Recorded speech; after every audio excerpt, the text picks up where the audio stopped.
Hello friends, स्वागत है आप सभी लोगों का आपके अपने यूट्यूब परिवार में। और दोस्तों, आज के सेशन में हम लोग करने वाले हैं काफ़ी इंपॉर्टेंट टॉपिक दोस्तों। तो दोस्तों बता दें, आज की ये जो क्लास है दोस्तों मैराथन होने वाली है। और मैराथन में दोस्तों हम लोग करने वाले हैं एनसीईआरटी जियोग्राफी, जिसमें दोस्तों हम लोग करने वाले हैं क्लास 6, 7 और क्लास की कंप्लीट एनसीईआरटी जियोग्राफी को दोस्तों। तो लास्ट तक वीडियोस को देखिएगा और लास्ट में आपको बताएंगे कि ये पीडीएफ जो है आपको फ्री में कैसे मिलेगा। ठीक है, तो वीडियो को लास्ट तक देखिएगा।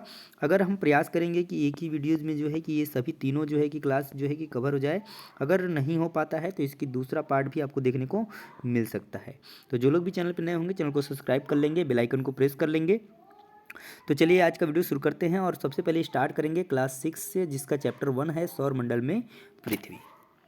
तो चलिए स्टार्ट करते हैं। तो पहला चैप्टर क्या है? सौर मंडल में पृथ्वी। तो सबसे पहले बात करेंगे सौरमंडल में पृथ्वी की। तो यहाँ पर अब एक एक पॉइंट को जो मैंने आपके लिए बहुत ही छोटा और शानदार नोट्स बनाया है उसको हम लोग डिटेल्स में पढ़ेंगे। देखिए, पहला पॉइंट पूछा गया है इसमें कि पूर्णिमा क्या होती है। सभी लोगों ने इस वर्ड को सुना होगा, पूर्णिमा। तो देखिए, पूर्णिमा क्या है कि पूर्ण चंद्र को लगभग एक महीने में एक बार देख सकते हैं। सही बात है, आप एक महीने में एक बार जो है चंद्रमा को पूर्ण रूप से देख सकते हैं, पूरा गोलाकार रूप में देख सकते हैं। और यही पूर्ण चंद्रमा वाली जो रात होती है ना, उसी को क्या कहा जाता है? पूर्णिमा कहते हैं। दूसरा पॉइंट क्या है? अमावस्या। तो ठीक 15 दिन के बाद हम इसे नहीं देख सकते हैं, यानी कि जैसे ही पूर्णिमा होती है उसके ठीक 15 दिन बाद हम क्या कर सकते हैं? इसे नहीं देख सकते हैं। और यही जो नहीं देखने वाली चंद्रमा की रात्रि होती है उसी को क्या कहते हैं? अमावस्या कहते हैं। नेक्स्ट पॉइंट देखिए दिया है, खगोलीय पिंड क्या होते हैं। इससे बार बार क्वेश्चन जो है कि एग्जाम में पूछा जाता है कि खगोलीय पिंड आखिर में होते क्या हैं। तो देखिए दिया है कि सूर्य, चंद्रमा तथा वे सभी वस्तुएं जो रात के समय आसमान में क्या होती हैं? चमकती हैं। वो सभी क्या हैं? खगोलीय पिंड कहलाती हैं। ध्यान दीजिएगा, ये क्वेश्चन जो है कि बार बार एग्जाम में जो है कि पूछा जाता है इसको। दूसरा दिया है कि कुछ खगोलीय पिंड बड़े आकार वाले तथा गर्म होते हैं और ये गैसों से बने होते हैं। ध्यान दीजिएगा, इनके पास अपनी ऊष्मा और प्रकाश होता है और जिसे वे बहुत बड़ी मात्रा में क्या करते हैं? उत्सर्जित करते हैं। और इन खगोलीय पिंडों को तारा कहते हैं। सूर्य भी एक क्या है? तारा है। तो यहाँ से याद याद रखिएगा, खगोलीय पिंड से इस तरीके से क्वेश्चन बन जाते हैं कि 3-4 कथन दे देंगे और बोलेगा कि इसमें से कौन कौन से कथन है खगोलीय पिंड के बारे में सही हैं। ठीक है, तो ये चीज़ें सभी चीज़ें आपको याद रखनी है कि कुछ खगोलीय पिंड बड़े आकार वाले गर्म होते हैं, गैसों से बने होते हैं, इनके पास अपनी ऊष्मा भी होती है, इनका प्रकाश भी होता है और ये बड़ी मात्रा में क्या करते हैं? इसे उत्सर्जित भी करते हैं। और पिंडों, ये इन खगोलीय पिंडों को तारा भी कहते हैं और सूर्य भी एक तारा है। नेक्स्ट पॉइंट देखिए दिया हुआ है नक्षत्र मंडल। नक्षत्र मंडल क्या होता है? तो दिया है कि तारों के जो विभिन्न समूहों द्वारा बनाई गई विविध आकृतियों को क्या कहते हैं? नक्षत्र मंडल कहते हैं। जैसे अर्सा मेजर या बिग बियर, इसी प्रकार का एक क्या है? नक्षत्र मंडल है। बियर या सप्तऋषि यह तारों का एक समूह है जो कि नक्षत्र मंडल अर्सा मेजर का भाग है। तो देखिए, नक्षत्र मंडल क्या होता है कि जैसे आप देखते हैं कि आकाश में बहुत सारे तारों को मिलाकर के कुछ ना कोई आकृति बन जाती है। जैसे यहाँ पर देखिए इस तरीके से, तो ये जो आकृति बनती है इसी को क्या कहते हैं? ये नक्षत्र मंडल कहलाता है, जो ये इन तारों का समूह होता है। ठीक है, नेक्स्ट पॉइंट देखिए ध्रुव तारा। ध्रुव तारा के बारे में आप लोगों ने पहले भी पढ़ा होगा, क्योंकि प्राचीन समय में इसी के द्वारा जो है कि हम दिशा का निर्धारण करते थे। यहाँ पर इसके बारे में लिखा गया है कि प्राचीन समय में लोग रात्रि में दिशा का निर्धारण तारों की सहायता से करते थे, जो कि मैंने अभी आपको बताया है। ये बार बार क्वेश्चन जो है एग्जाम में पूछा जाता है। नेक्स्ट दिया है ध्रुव तारा, वही चीज़ यहाँ पर भी बोला गया है। तो यहाँ पर देखिए इसमें ये चीज़ एक और बताया गया है, थोड़ी सी बात दिया है कि प्राचीन समय में लोग रात्रि में दिशा का निर्धारण तारों की सहायता से करते थे। उत्तरी धारा, उत्तरी जो तारा है उत्तर दिशा को बताता था और इसे ही ध्रुव तारा भी कहा जाता है। तो यानी कि अगर आपसे पूछ दे कि ध्रुव तारा किस दिशा में होता है, तो ये उत्तर दिशा में आपका होता है। नेक्स्ट पॉइंट है ग्रह। ग्रह क्या है? तो कुछ खगोलीय पिंडों में अपना प्रकाश एवं ऊष्मा नहीं होती है। अभी आपने ऊपर पढ़ा कि जिसमें प्रकाश, अपनी प्रकाश और ऊष्मा होती है उसे तारा कहते हैं। और जिनमें जो खगोलीय पिंड ऐसे होते हैं जिनमें अपनी प्रकाश और ऊष्मा नहीं होती है, वे तारों से प्रकाशित होते हैं। ऐसे पिंड क्या कहलाते हैं? ग्रह कहलाते हैं। जैसे एग्जाम्पल में समझ लीजिए कि अभी आपने पीछे पढ़ा कि सूर्य एक तारा है, सूर्य के पास अपना प्रकाश है, अपनी ऊर्जा है और उसी के प्रकाश से हमारी पृथ्वी और चंद्रमा क्या होते हैं? ऐसे ये जो है कि उससे प्रकाशित होते हैं। तो इस तरीके से सूर्य एक तारा हो जाता है और पृथ्वी हमारी जो है कि क्या हो रहा है? जो हो जाती है, ग्रह हो जाती है। ठीक है, नेक्स्ट पॉइंट देखिए, नेक्स्ट पॉइंट में क्या पूछा गया है? दिया गया है कि खगोलीय पिंडों एवं उनकी गति के संबंध में अध्ययन करने वालों को खगोल शास्त्री कहते हैं। ध्यान दीजिएगा, ये भी क्वेश्चन बार बार एग्जाम में पूछा जाता है कि खगोल शास्त्री किसे कहते हैं या उनके बारे में कौन सा कथन सत्य है। तो दिया है कि आर्यभट्ट प्राचीन भारत के प्रसिद्ध खगोल शास्त्री थे। और ग्रह, जिसे अंग्रेजी में प्लेनेट कहते हैं, ग्रीक भाषा के प्लेनेटाई शब्द से बना। याद रखेंगे, जो ग्रह शब्द है अंग्रेजी के प्लेनेट से बना है और इसे ग्रीक भाषा के प्लेनेटाइट शब्द से बना है। और जिसका क्या अर्थ होता है, तो ये होता है परिभ्रमक, अर्थात कि चारों ओर घूमने वाला। तो ये पॉइंट आप याद रखेंगे, कभी कभी पूछ लेता है कि परिभ्रमक शब्द का अर्थ क्या है, तो चारों ओर घूमने वाला है। नेक्स्ट पॉइंट देखिए, पृथ्वी के बारे में यहाँ पर दिया है। ग्रह के बारे में पढ़ रहे हैं तो पृथ्वी के बारे में पढ़ना आपको जरूरी है। दिया है कि जिस पर हम रहते हैं, यानी कि पृथ्वी जिस पे हम रहते हैं वह क्या है, एक ग्रह है। और यह अपना संपूर्ण प्रकाश एवं ऊर्जा सूर्य से क्या करती है, प्राप्त करती है। मैंने अभी आपको पीछे बताया है। जो पृथ्वी के सबसे जो नज़दीक का तारा है, पृथ्वी को बहुत अधिक दूरी से, जैसे चंद्रमा से देखने पर यह चंद्रमा की तरह चमकती हुई प्रतीत होगी। और सूर्य से जो है दूरी के हिसाब से अगर पृथ्वी क्या है, तीसरा ग्रह है। तो आप लोग जानते होंगे कि सौरमंडल में बीच में सूर्य है और उस तरीके से जो हमारी पृथ्वी है वो तीसरे नंबर पर आती है। ठीक है, इस तरीके से तो याद रखेंगे हमारी पृथ्वी तीसरे नंबर पर आती है। तो यही बोला है कि सूर्य से दूरी के हिसाब से पृथ्वी जो है तीसरा ग्रह है और आकार में यह सबसे बड़ा पांचवां ग्रह है। तो याद रखेंगे, आकार में यह पांचवां ग्रह है और दूरी के हिसाब से ये तीसरा ग्रह है। नेक्स्ट पॉइंट देखिए, उपग्रह के बारे में। उपग्रह के बारे में आपका दिया गया है कि आसमान में जो दिखने वाला चंद्रमा क्या है, एक उपग्रह है। यह हमारी पृथ्वी का सहचर है जो कि इसके चारों ओर क्या करता है, चक्कर लगाता है। वहीं नेक्स्ट पॉइंट सौरमंडल के बारे में दिया है कि सूर्य, 8 ग्रह, उपग्रह तथा कुछ अन्य खगोलीय पिंड हैं जैसे क्षुद्र ग्रह एवं उल्का पिंड मिलकर सौरमंडल का क्या करते हैं, निर्माण करते हैं। तो अभी आपको मैंने बताया कि बीच में सूर्य होता है, 8 ग्रह उसके चारों तरफ होते हैं, उनके उपग्रह भी उनके उसी में होते हैं, खगोलीय पिंड और भी होते हैं, कुछ क्षुद्र ग्रह भी होते हैं और कुछ उल्का पिंड भी होते हैं। ये सभी मिलकर क्या करते हैं, सौर मंडल का निर्माण करते हैं और उसे हम सौर परिवार का नाम देते हैं। और सौर परिवार का मुखिया का नाम बताए तो सूर्य है। ठीक है, ये आपको जानना जरूरी है। नेक्स्ट पॉइंट है जियोग्राफी की। जियोग्राफी एक क्या है, अंग्रेजी शब्द है और यह ग्रीक भाषा से लिया गया शब्द है और जिसका अर्थ क्या होता है, पृथ्वी का विवरण। तो ये भी आपका पूछा जा सकता है।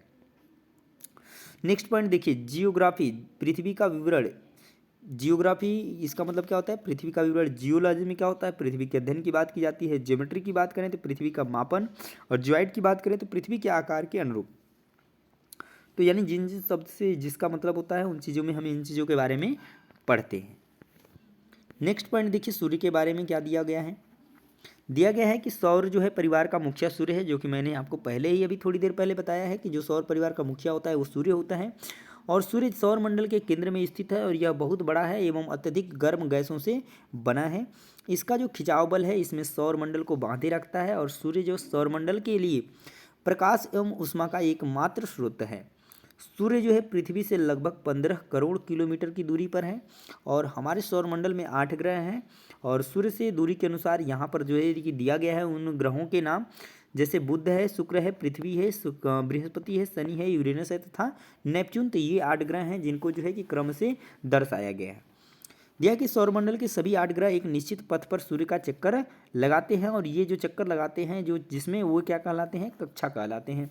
ठीक है, नेक्स्ट पॉइंट देखिए, दिया है कि प्लूटो भी एक ग्रह माना जाता था, क्योंकि आज माना जाता नहीं है इसलिए इसको माना जाता था। इसको जो है कि बौना ग्रह भी बोला जाता था, पर आज के समय में इसको जो है ग्रह की श्रेणी से इसको हटा दिया गया है।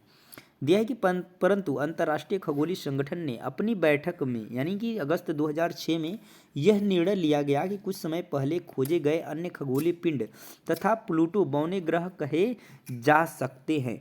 उसके बाद देखिए दिया हुआ है कि भूआब। भूआब क्या होता है, तो ध्रुवों के पास थोड़ी चपटी होने के कारण इसके आकार को भूआब कहा जाता है। याद रखेंगे इस चीज़ को, कभी कभी पूछ लेता है कि भूआब जो है कि क्यों कहा जाता है, तो ध्रुवों के पास थोड़ी चपटी होने के कारण इसके आकार को भूआब कहा जाता है।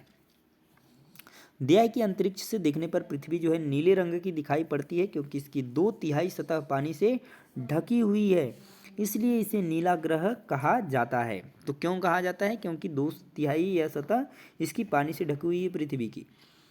नेक्स्ट पॉइंट दिया है चंद्रमा के बारे में। तो दिया है कि हमारे पृथ्वी के पास केवल एक ग्रुप उपग्रह है और वह है चंद्रमा, और इसका व्यास जो है पृथ्वी के व्यास का केवल 1/4 है। यानी चंद्रमा पृथ्वी से लगभग 3,84,400 किलोमीटर की दूरी पर स्थित है। उसके बाद नेक्स्ट पॉइंट देखिए, नील आर्मस्ट्रांग के बारे में यहाँ पर बताया गया है कि पहले व्यक्ति थे नील आर्मस्ट्रांग, जिन्होंने 21 जुलाई 1969 को सबसे पहले चंद्रमा की सतह पर अपना कदम रखा था। इसके बारे में आप लोग पहले से भी जानते होंगे। उसके बाद दिया है कि प्रकाश की गति लगभग 3 लाख किलोमीटर प्रति सेकंड है। कभी कभी पूछ लेता है ये भी क्वेश्चन। दिया है कि सूर्य के प्रकाश को पृथ्वी तक पहुँचने में लगभग 8 मिनट का समय लगता है। दिया है कि मानव निर्मित उपग्रह एक कृत्रिम पिंड होता है और यह वैज्ञानिकों द्वारा बनाया जाता है। और अंतरिक्ष में उपस्थित कुछ भारतीय उपग्रह हैं, जैसे कि इनसेट है, IRS है, एडुसेट है इत्यादि। ये जो है कि कृत्रिम उपग्रह हैं जो कि वैज्ञानिकों द्वारा बनाए गए हैं। नेक्स्ट पॉइंट दिया हुआ है कि चंद्रमा पृथ्वी का एक चक्कर लगभग 27 दिन में पूरा करता है और लगभग इतने ही समय में वह अपने अक्ष पर एक चक्कर भी पूरा करता है। इसके परिणाम स्वरूप पृथ्वी से चंद्रमा का केवल एक ही भाग दिखाई पड़ता है। ये जो है कि पूरा का पूरा 3 लाइन आपके लिए बहुत ही इंपॉर्टेंट है और इससे 100% क्वेश्चन आने वाला है एग्जाम में, और इससे बार बार क्वेश्चन आता ही रहता है। नेक्स्ट पॉइंट है क्षुद्र ग्रह क्या होते हैं। तो दिया है कि ग्रह के ही ये भाग हैं जो बहुत वर्ष पहले विस्फोट के बाद ग्रहों से टूटकर क्या हो गए हैं, अलग हो गए, और ये असंख्य छोटे पिंड भी सूर्य के चारों ओर चक्कर लगाते हैं और इन्हीं पिंडों को क्या कहते हैं, क्षुद्र ग्रह कहते हैं। तो याद रखेंगे इस चीज़ को। नेक्स्ट पॉइंट की तरफ चलेंगे हम लोग। उल्का पिंड क्या होता है। दिया है कि उल्का पिंड सूर्य के चारों ओर चक्कर लगाने वाले पत्थरों के जो छोटे छोटे टुकड़ों को उल्का पिंड कहते हैं, और लाखों तारों के समूह को आकाश गंगा कहते हैं। दिया है कि हमारा सौरमंडल इस आकाश गंगा का एक भाग है और लाखों आकाश गंगाएं मिलकर क्या करती हैं, ब्रह्मांड का निर्माण करती हैं। उसके बाद ग्रहों के बारे में एक एक करके हम लोग जानकारी जो है कि डिटेल्स में देखते हैं। तो सबसे पहले बुध के बारे में पढ़ेंगे। यह सूर्य का सबसे नज़दीकी ग्रह है और यह सबसे छोटा एवं सबसे हल्का ग्रह है।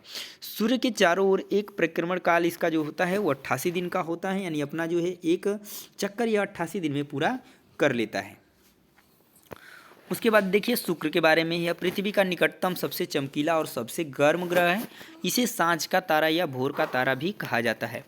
इसे पृथ्वी का भगनी ग्रह भी कहते हैं। ये सभी पॉइंट जो है कि एकदम इंपॉर्टेंट हैं। जितने भी अलग अलग पॉइंट हैं इन सभी से जो है कूट वाले क्वेश्चंस बन जाते हैं, कथन वाले क्वेश्चंस बन जाते हैं। दिया है कि सूर्य के चारों ओर जो इसका परिक्रमण काल है वो है आपका 255 दिन का। यानी एक चक्कर पूरा करने में ये 255 दिन का समय लेता है। उसके बाद देखिए मंगल। दिया है कि इसे लाल ग्रह कहा जाता है और यहाँ दिया है इसके 2 उपग्रह हैं, फोबोस और डिमोस, और सूर्य के चारों ओर एक परिक्रमण काल इसका 687 दिन का होता है। नेक्स्ट पॉइंट देखिए बृहस्पति। दिया है कि यह सौरमंडल का सबसे बड़ा ग्रह है और इसका उपग्रह ज्ञानीमीड है और सूर्य के चारों ओर एक परिक्रमण काल इसका 12 साल का होता है।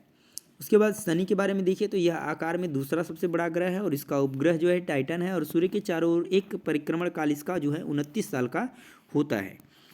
नेक्स्ट है आपका अरुण की यह आकार में तीसरा सबसे बड़ा ग्रह है और इसकी खोज 1781 में विलियम हर्शेल द्वारा की गई थी और इसका उपग्रह टाइटेनिया है और सूर्य के चारों ओर एक चक्कर लगाने में इसे 84 साल का समय लगता है।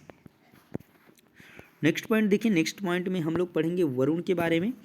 वरुण के बारे में बोला गया है कि यह सूर्य से सबसे दूर स्थित ग्रह है और इसका उपग्रह ट्राइटन है और सूर्य के चारों ओर चक्कर लगाने में इसे 164 साल का समय लगता है। उसके बाद नेक्स्ट है पृथ्वी के बारे में। तो पृथ्वी जो है आकार में 5वां सबसे बड़ा ग्रह है और पृथ्वी अपने अक्ष पर 23.5 अंश झुका हुआ है और यह सौरमंडल का एकमात्र ग्रह है जिस पर जीवन उपस्थित है। एकमात्र इसका उपग्रह चंद्रमा है और पृथ्वी का जो व्यास है लगभग 6371 किलोमीटर है। तो ये सभी चीज़ें आप याद रखेंगे। उसके बाद अब हम लोग जो पढ़ेंगे उसके बारे में चैप्टर 2 ग्लोब और अक्षांश और देशांतर के बारे में पढ़ने वाले हैं। तो ये भी चैप्टर आपके लिए काफ़ी इंपॉर्टेंट होने वाला है क्योंकि इसमें बहुत सारे क्वेश्चंस आपको देखने को मिल जाएंगे। तो चलिए शुरू करते हैं। यहाँ पर दिया है कि हमारे पृथ्वी जो है कि गोलाकार नहीं है और पृथ्वी उत्तर एवं दक्षिण ध्रुवों पर थोड़ी चपटी है और मध्य में थोड़ी उभरी हुई है। ग्लोब पर देशों, महाद्वीपों तथा महासागरों को उनके आकार में क्या किया गया है, दिखाया जाता है। दिया है कि एक सुई जो ग्लोब में झुकी हुई अवस्था में स्थित होती है जिसे क्या कहा जाता है, अक्ष कहा जाता है। यानी अगर आप ग्लोब को इस तरीके से देखेंगे तो ये जो सुई है बीच वाली, इसे ही क्या कहा जाता है, अक्ष कहा जाता है। और दिया है कि ग्लोब पर भी दो बिंदु होते हैं जिनसे होकर सुई गुजरती है, यानी इस पॉइंट की बात की जा रही है और दूसरे इस पॉइंट की बात की जा रही है। देखिए, ऊपर वाले ध्रुव को उत्तरी ध्रुव और नीचे वाले ध्रुव को दक्षिणी ध्रुव कहते हैं। दिया है कि काल्पनिक रेखा जो ग्लोब को दो बराबर भागों में क्या करती है, बांटती है, जिसे विषुवत वृत्त कहा जाता है। यानी बीच से जो एक रेखा इससे जाती है, ये जो है विषुवत वृत्त का काम करती है, यानी दो बराबर भागों में पृथ्वी को डिवाइड करती है। दिया है कि इस रेखा में स्थित आधे भाग को उत्तरी गोलार्ध, यानी ऊपर वाले भाग को उत्तरी गोलार्ध और नीचे वाले भाग को दक्षिणी गोलार्ध कहा जाता है। नेक्स्ट पॉइंट देखिए, अक्षांश रेखाएं किसे कहते हैं। इन सभी से आपके क्वेश्चंस जो है एग्जाम में बनने वाले हैं। अक्षांश रेखाएं के बारे में देखें तो विषुवत वृत्त से ध्रुवों तक स्थित सभी समानांतर वृत्तों को अक्षांश रेखाएं कहते हैं। दिया है कि विषुवत वृत्त शून्य अंश अक्षांश को दर्शाता है और विषुवत वृत्त के उत्तर की सभी समांतर रेखाओं को उत्तरी अक्षांश कहा जाता है तथा विषुवत वृत्त के दक्षिण स्थित सभी समांतर रेखाओं को दक्षिणी अक्षांश कहा जाता है। ठीक है, तो समझ में आ गया होगा। ये इस तरीके से पृथ्वी है तो यहाँ पे विषुवत है, इसके ऊपर वाली सभी समांतर रेखाओं को हम उत्तरी अक्षांश और नीचे सभी रेखाओं को जो समांतर हैं उनको दक्षिणी अक्षांश कहते हैं। उत्तरी गोलार्ध में कर्क रेखा की बात करें तो इतने पे है 23 और डिग्री पे। उसके बाद जो है दक्षिण गोलार्ध में मकर रेखा उतने पे ही है और विषुवत वृत्त के 66 डिग्री। और यहाँ पर विषुवत वृत्त की 66 में उत्तरी ध्रुव वृत्त और दक्षिण ध्रुव वृत्त स्थित है। याद रखेंगे इन चीज़ों को। नेक्स्ट पॉइंट देखिए, पृथ्वी के ताप कटिबंध के बारे में। सबसे पहला है उष्ण ताप कटिबंध। दिया है कि कर्क रेखा एवं मकर रेखा के बीच अक्षांशों पर सूर्य जो है वर्ष में एक बार दोपहर में सिर के ठीक ऊपर होता है, इसलिए इस क्षेत्र में सबसे अधिक ऊष्मा प्राप्त होती है। इसे उष्ण ताप कटिबंध कहते हैं।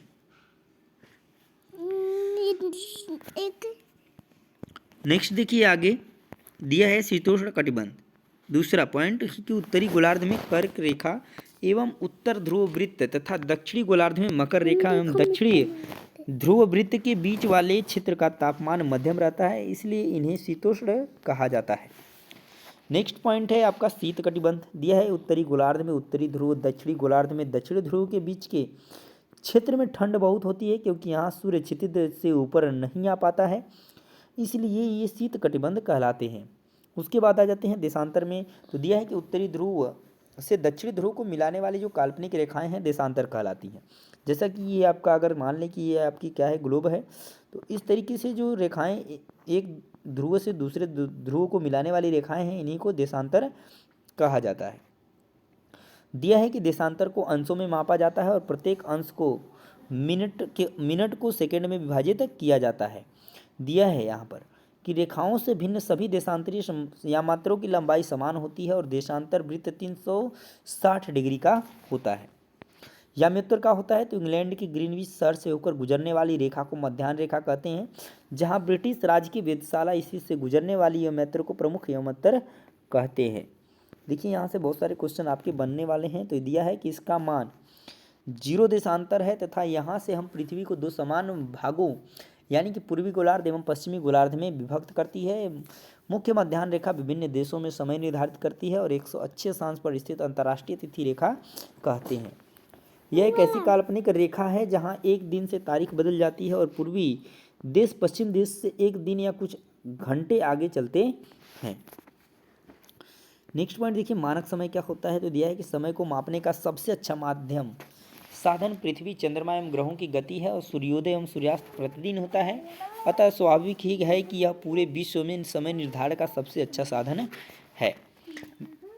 यह कि पृथ्वी पश्चिम से पूर्व की ओर जो है चक्कर लगाती है, अतः वे स्थान जो ग्रीनविच के पूर्व में है उनका समय ग्रीनविच समय से आगे होगा तथा जो पश्चिम में है उनका समय पीछे होगा। समय के अंतर की गणना निम्नलिखित विधि से की जाती है। पृथ्वी लगभग 24 घंटे में अपने अक्ष पर 360 डिग्री घूम जाती है, अर्थात 1 घंटे में 15 डिग्री एवं 4 मिनट में 4 डिग्री घूमती है। देखिए, 1 घंटे में 15 डिग्री, देखिए यहाँ पर चीज़ें गलत हो गई हैं। ठीक है कि 4 मिनट में नहीं, आप याद रखिए कि 1 घंटे में 15 डिग्री जो है कि क्या होती है, घूम जाती है। नेक्स्ट पॉइंट देखिए, यह है कि इस प्रकार समय जब ग्रीनविच से दोपहर के 12 बजते हैं तब ग्रीनविच के समय से पूर्व में 1 बजा होगा।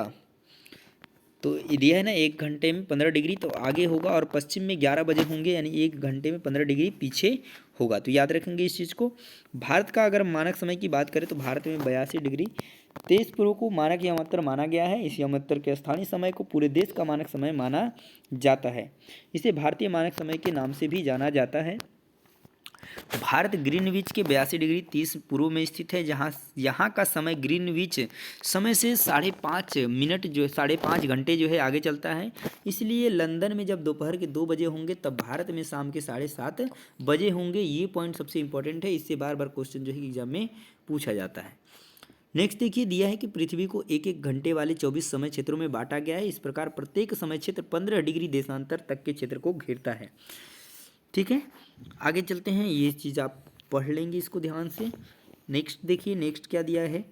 तो यहाँ पर आपका चैप्टर नंबर जो 2 है वो होता है कंप्लीट, और स्टार्ट होता है नेक्स्ट चैप्टर, पृथ्वी की गतियाँ। यहाँ पर पृथ्वी की गतियों के बारे में किस तरीके से दिया गया है इसके बारे में जान लेते हैं। तो दिया गया है कि पृथ्वी का अपने अक्ष पर घूमना क्या कहलाता है, घूर्णन कहलाता है। यानी पृथ्वी जब अपने ही अक्ष पर गोल गोल घूमती है तो वो घूर्णन कहलाता है। और सूर्य के चारों ओर जब स्थिर कक्ष में पृथ्वी की गति को क्या कहते हैं, परिक्रमण कहते हैं। यानी जो पृथ्वी जो है सूर्य के चारों तरफ चक्कर लगाती है तो उसे परिक्रमण कहा जाता है। नेक्स्ट देखिए, नेक्स्ट जो है कि क्या है कि पृथ्वी सूर्य से जो है प्रकाश प्राप्त करती है, और पृथ्वी का आकार गोले के समान है, इसलिए एक समय में सिर्फ इसके आधे भाग पर ही रोशनी प्राप्त होती है। दिया है कि सूर्य की ओर वाले भाग में दिन होता है, जबकि दूसरा भाग जो सूर्य से दूर होता है वहाँ क्या होती है, रात होती है। दिया है कि ग्लोब पर वृत्त जो दिन तथा रात को विभाजित करता है उसे प्रदीप्ति वृत्त कहते हैं।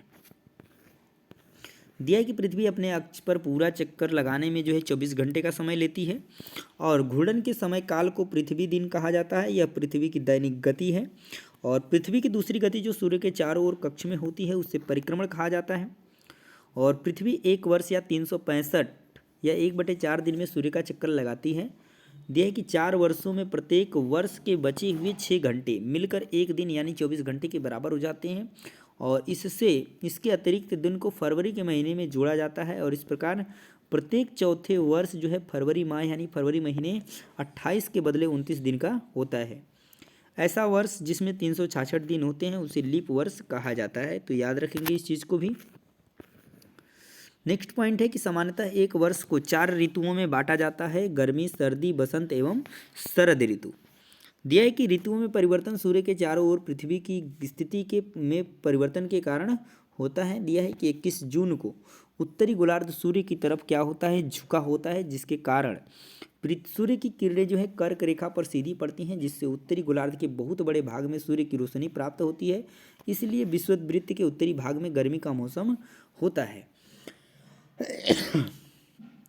दिया कि 21 जून को इन क्षेत्रों में सबसे लंबा दिन तथा सबसे छोटी रात होती है, और पृथ्वी की इसी अवस्था को उत्तर अयनांत कहते हैं। नेक्स्ट पॉइंट देखिए, दिया हुआ है कि 22 दिसंबर को दक्षिण ध्रुव के सूर्य की ओर झुके होने के कारण मकर रेखा पर सूर्य की किरणें जो है कि सीधी पड़ती हैं। चूँकि सूर्य की किरणें मकर पर लंबवत पड़ती हैं, इसलिए दक्षिणी गोलार्ध के बहुत बड़े भाग में प्रकाश प्राप्त होता है। इसलिए दक्षिणी गोलार्ध में लंबे दिन तथा छोटी रातों वाली ग्रीष्म ऋतु होती है। दिया है कि 21 मार्च एवं 23 सितंबर को सूर्य की किरणें विषुवत वृत्त पर सीधी पड़ती हैं, और इस अवस्था में कोई भी ध्रुव सूर्य की ओर नहीं झुका होता है, इसलिए पूरी पृथ्वी पर रात एवं दिन बराबर होते हैं। इसे विषुव कहा जाता है। 23 सितंबर को उत्तरी गोलार्ध में शरद ऋतु होती है, जबकि दक्षिणी गोलार्ध में बसंत ऋतु होती है। दिया है कि 21 मार्च को स्थिति इसके विपरीत होती है, जबकि उत्तरी गोलार्ध में बसंत ऋतु तथा दक्षिणी गोलार्ध में शरद ऋतु होती है। इस प्रकार स्पष्ट है कि पृथ्वी के घूर्णन एवं परिक्रमण के कारण दिन एवं रात तथा ऋतुओं में परिवर्तन होता है। तो यहाँ पर आपका चैप्टर नंबर 3 जो है कंप्लीट होता है, और स्टार्ट होता है आपका चैप्टर नंबर 4 मानचित्र। दिया है मानचित्र, पृथ्वी की सतह या इसके एक भाग को पैमाने के माध्यम से चपटी सतह पर खींचा गया चित्र होता है। विश्व ग्लोब के निर्माता की बात करें तो उनका नाम है मार्टिन बैहम। विश्व के मानचित्र के निर्माणकर्ता अनैक्सिमेंडर, भूगोल के जनक हिकेटियस, और व्यवस्थित भूगोल के जनक इरेस्टोथनीस। तो ये चीज़ें आप याद रख सकते हैं, यहाँ से भी क्वेश्चन बनने की संभावनाएं बढ़ जाती हैं। उसके बाद देखिए भौतिक मानचित्र क्या होता है। दिया है कि पृथ्वी की प्राकृतिक जैसे पर्वतों, पठारों, मैदानों, नदियों, महासागरों इत्यादि को दर्शाने वाले मानचित्र को हम भौतिक मानचित्र कहते हैं। राज्यों, नगरों, शहरों तथा गांवों एवं विश्व के विभिन्न देशों और राज्यों एवं उनकी सीमाओं को दर्शाने वाले मानचित्र को हम राजनीतिक मानचित्र कहते हैं। और कुछ मानचित्र विशेष जानकारियां प्राप्त करते हैं, जैसे सड़क मानचित्र, वर्षा मानचित्र, वन तथा उद्योग आदि के विवरण दर्शाने वाले मानचित्र को थीमेटिक मानचित्र कहा जाता है। कहाँ पर खींचे?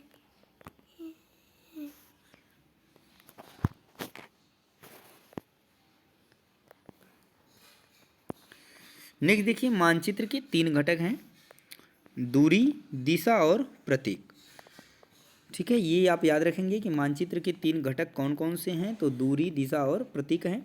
पहला दिया है दूरी के बारे में, तो मानचित्र एक आरेखण होता है जो कि पूरे विश्व या उसके एक भाग को छोटा मानचित्र के छोटे पैमाने पे खींचे जाते हैं।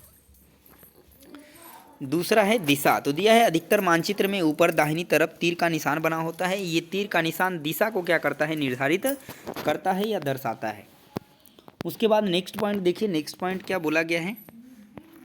नेक्स्ट पॉइंट है प्रतीक। प्रतीक क्या होता है कि किसी भी मानचित्र पर वास्तविक आकार एवं प्रकार में विभिन्न आकृतियों जैसे कि भवनों, सड़कों, पुलों, वृक्षों, रेल की पटरियों या कुएं को दिखाना संभव नहीं होता है, इसलिए वे निश्चित अक्षरों, छायाओं, रंगों, चित्रों तथा रेखाओं का उपयोग करके दर्शाए जाते हैं। रूढ़ प्रतीक क्या होता है, तो दिया है कि विभिन्न रंगों का उपयोग भी इसी उद्देश्य से किया जाता है।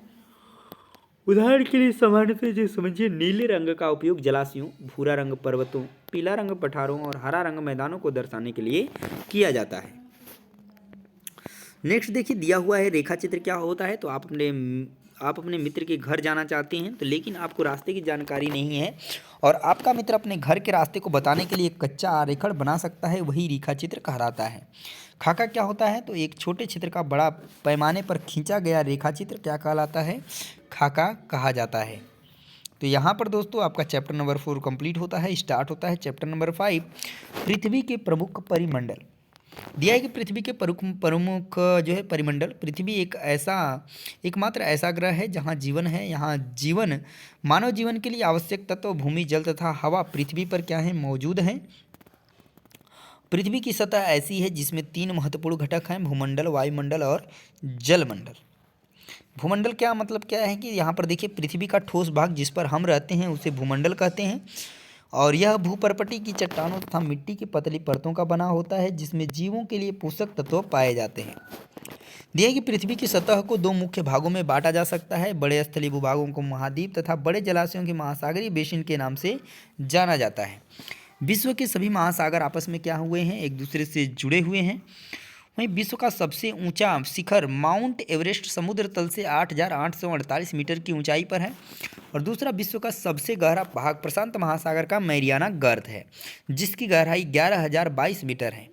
दूसरा पॉइंट है कि न्यूजीलैंड के एडमंड हिलेरी और भारत के तेनजिंग नॉर्गे शेरपा 29 मई 1953 को पृथ्वी की सबसे ऊंचे शिखर माउंट एवरेस्ट पर चढ़ने वाले पहले व्यक्ति थे। तीसरा पॉइंट है कि जापान की जुंको ताबेई विश्व की पहली महिला थी जिसे 16 मई 1975 को माउंट एवरेस्ट पर कदम रखा। भारत की बछेंद्री पाल पहली महिला थी जिसने 23 मई 1984 को माउंट एवरेस्ट पर अपना कदम रखा था। वहीं पहला पॉइंट महाद्वीप के बारे में दिया है।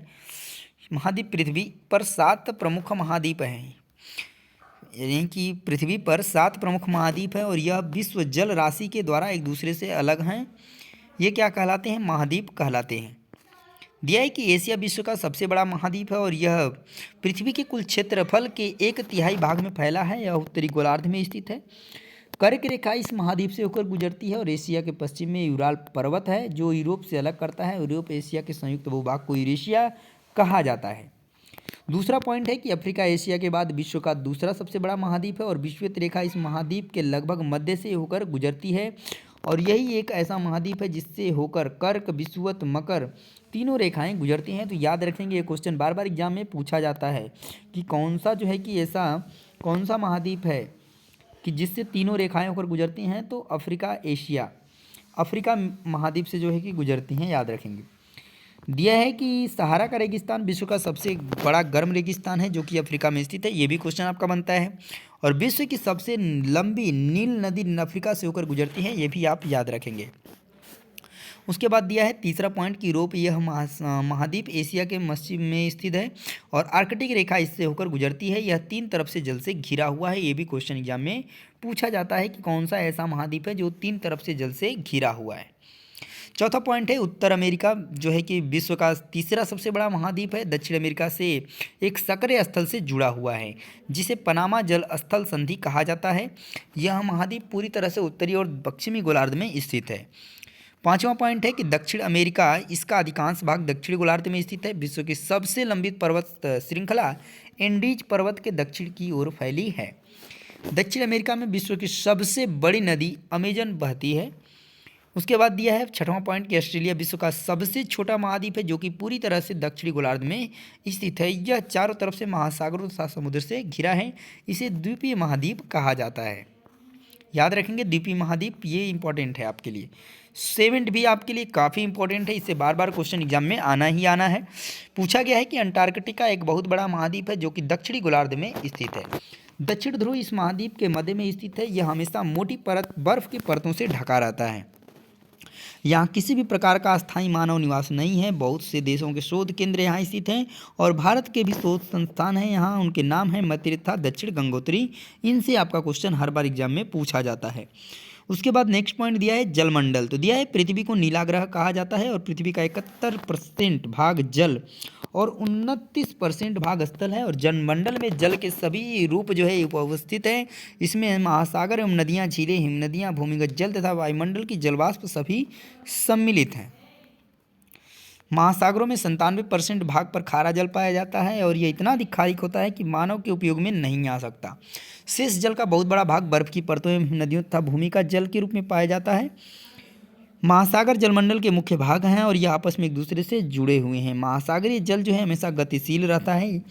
एक एक पॉइंट जो मैं दोस्तों एक एक लाइन पढ़ रहा हूँ, ये सभी क्वेश्चंस आपके बनने वाले में दिया है। महासागरीय जल की 3 प्रमुख गतियां होती हैं, तरंगे, ज्वार भाटा और महासागरीय धाराएं। इन सभी से भी क्वेश्चन आपका एग्जाम में पूछा जाता है। सबसे पहले पढ़ लेते हैं महासागर के बारे में। तो दिया है पहला, प्रशांत महासागर सबसे बड़ा महासागर है और पृथ्वी के 1/3 भाग पर फैला है। पृथ्वी का सबसे गहरा भाग मेरियाना गर्त जो कि प्रशांत महासागर में स्थित है। एशिया, ऑस्ट्रेलिया, उत्तर दक्षिण अमेरिका इसके चारों ओर स्थित है। दूसरा पॉइंट है कि अटलांटिक महासागर विश्व का सबसे दूसरा बड़ा महासागर है, अंग्रेजी भाषा के एस अक्षर के आकार का है। ये भी क्वेश्चन आपका एग्जाम में पूछा जाता है कि कौन सा ऐसा महासागर है जो अंग्रेजी के एस अक्षर के समान है। तो अटलांटिक महासागर याद रखेंगे। दिया है इसके पश्चिमी किनारे पर उत्तर एवं दक्षिण अमेरिका है तथा पूर्वी किनारे पर यूरोप एवं अफ्रीका। अटलांटिक महासागर के तटरेखा दंतुरित तटरेखा प्राकृतिक पोताश्रयों एवं पत्तनों के लिए आदर्श स्थिति है। वहीं तीसरा पॉइंट बोला गया है कि हिंद महासागर ही एक ऐसा महासागर है जिसका नाम किसी के देश के नाम पर यानी भारत के नाम पर रखा गया है। यह महासागर लगभग त्रिभुजाकार है। इसके उत्तर में एशिया, पश्चिम में अफ्रीका तथा पूर्व में ऑस्ट्रेलिया स्थित है। चौथा पॉइंट है दक्षिणी महासागर अंटार्कटिका महाद्वीप को चारों ओर से घेरता है और यह अंटार्कटिका महाद्वीप से उत्तर की ओर 60 डिग्री या दक्षिणी अक्षांश तक फैला हुआ है। वहीं पांचवा है आर्कटिक महासागर उत्तर ध्रुव वृत्त में स्थित है। यहाँ उत्तर ध्रुव के चारों ओर फैला है। प्रशांत महासागर के छिछले जल वाले एक संकरे भाग से जुड़ा हुआ है जिसे बेरिंग जल संधि के नाम से जाना जाता है। नेक्स्ट पॉइंट देखिए वायुमंडल। वायुमंडल के बारे में भी क्वेश्चंस आपके एग्जाम में आते रहते हैं। दिया है वायुमंडल के बारे में कि हमारी पृथ्वी चारों ओर से जो है गैस की एक परत से घिरी हुई है जिसे वायुमंडल कहा जाता है। दिया है कि यह हमें वायु प्रदान करती है जिससे हम सांस लेते हैं। वायुमंडल सूर्य से आने वाली हानिकारक किरणों से भी बचाता है और वायुमंडल 1600 किलोमीटर की ऊंचाई तक फैला हुआ है और वायुमंडल को उसके घटकों, तापमान तथा अन्य के आधार पर 5 परतों में बांटा जाता है। तो इन सभी वायुमंडल्स को हम एक एक करके बारी बारी से जो है कि डिटेल्स में पढ़ेंगे। पहला दिया हुआ है कि इन परतों को पृथ्वी की सतह से शुरू करते हुए क्षोभमंडल, समताप मंडल, मध्यमंडल, आयन मंडल तथा बहिर्मंडल कहा जाता है। वायुमंडल मुख्यतः आयतन के अनुसार हम अगर बात करें तो 78% जो है नाइट्रोजन है, ऑक्सीजन 21% है, कार्बन डाइऑक्साइड 0.03% है, आर्गन 0.093% है और अन्य सभी 0.04% है। ऑक्सीजन सांस लेने के लिए आवश्यक है, जबकि नाइट्रोजन प्राणियों की वृद्धि के लिए आवश्यक है। ऊंचाई के साथ वायुमंडल के घनत्व में भिन्नता आती है और यह घनत्व समुद्री तल पर सबसे अधिक होता है तथा जैसे जैसे हम ऊपर की ओर जाते हैं यह तेजी के साथ घटता जाता है। दिया है कि आप जानते हैं कि पहाड़ों पर पर्वतारोही को हवा लेने में घनत्व में कमी होने के कारण सांस लेने में कठिनाई होती है और ऊंचाई पर सांस लेने के लिए उन्हें अपने साथ ऑक्सीजन सिलेंडर लेकर जाना पड़ता है। तो जैसे जैसे हम ऊपर की ओर जाते हैं तापमान भी घटता जाता है और वायुमंडल पृथ्वी पर दबाव डालता है और वायु उच्च दाब से निम्न दाब की ओर बहती है। जीवमंडल के बारे में आगे दिया हुआ है। तो जीवमंडल के बारे में बात करें तो जीवमंडल स्थल, जल तथा हवा के बीच का एक सीमित भाग है और यह वह भाग है जहाँ जीवन मौजूद है। और जीवमंडल के प्राणियों को मुख्यतः दो भागों जंतु जगत तथा पादप जगत में विभक्त किया जाता है। आगे दिया है कि पृथ्वी के तीनों परिमंडल आपस में परस्पर क्रिया करते हैं और एक दूसरे को किसी न किसी रूप में क्या करते हैं, प्रभावित करते हैं। तो यहाँ पर आपका चैप्टर नंबर 5 कंप्लीट होता है। स्टार्ट होता है आपका चैप्टर नंबर 6 पृथ्वी के प्रमुख स्थल रूप। तो पृथ्वी पर आपने देखा होगा कि बहुत से ऐसे स्थल रूप हैं, तो उनको क्या क्या नाम से और क्या जो है कि उनके फीचर्स हैं, क्या उनके गुण हैं, क्या उनकी आकृतियाँ हैं, क्या उनको कहा जाता है, इन सभी के बारे में इस चैप्टर में आपको पढ़ना है। तो दोस्तों यहाँ तक हम बात करें तो जो है कि इस फर्स्ट वाले भाग में इतना ही रहने देते हैं। नेक्स्ट जो जितना भी टॉपिक बचा हुआ है उसको हम लोग सेकेंड पार्ट में करेंगे और ज़रूरत पड़ेगी तो 2 से 3 पार्ट में भी कर लेंगे, जिससे आपको आसानी होगी छोटे छोटे पार्ट में इसको आसानी से पढ़ लेने के लिए। तो दोस्तों अगले वीडियोज़ में शुरू करेंगे यहाँ से बचा हुआ टॉपिक। तो जो लोग भी चैनल को सब्सक्राइब नहीं किए हैं सब्सक्राइब कर लें, क्योंकि आपको तभी पता चलेगा कि ये नोट्स आपको फ्री में मिलेगा कहाँ से।